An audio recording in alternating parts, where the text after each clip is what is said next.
नमस्सर्वेभ्यः।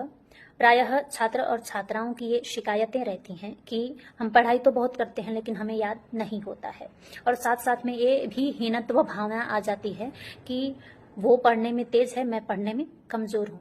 परमात्मा ने सबको समान बुद्धि दी है, फिर भी ऐसा क्यों हो रहा है कि एक विद्यार्थी पढ़ने में तेज है और दूसरा कमजोर? तो है अनुशासन न पालना। अब वह अनुशासन क्या है? तो महर्षि पतंजलि जी महाभाष्य में लिखते हैं, जिसका उद्धरण महर्षि दयानंद जी ने भी व्यवहार भानु ग्रंथ में बहुत ही अच्छे प्रकार से किया है। वह है चतुर्भिः प्रकारैः विद्योपयुक्ता भवति आगम कालेन, स्वाध्याय कालेन, प्रवचन कालेन, व्यवहार कालेन इति। आगम कालेन अर्थात जब हम गुरु से पढ़ने जाते हैं तब हमें गुरु की एक एक बात को सावधानी पूर्वक सुनना है।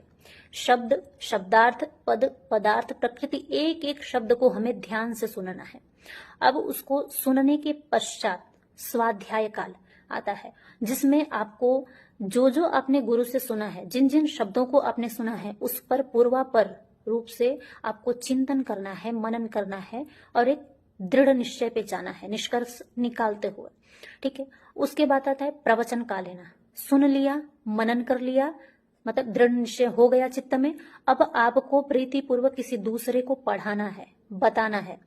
उसके बाद आता है व्यवहार का लेना। अब इतना प्रक्रिया करने के बाद हम खुद एक योग्य बन जाते हैं, अर्थात सत्य और असत्य को निरक्षीर विवेकी वत होकर के करते हैं, और क्या करना है क्या नहीं करना है सब कुछ हम निर्णय करने में समर्थ हो जाते हैं। और जब हम समर्थ होते हैं वो होता है व्यवहार काल, उसको हम व्यवहार काल में ला लेते हैं, क्योंकि न्याय जब करना हमें आ जाता है तो हम पालन भी करने लगते हैं।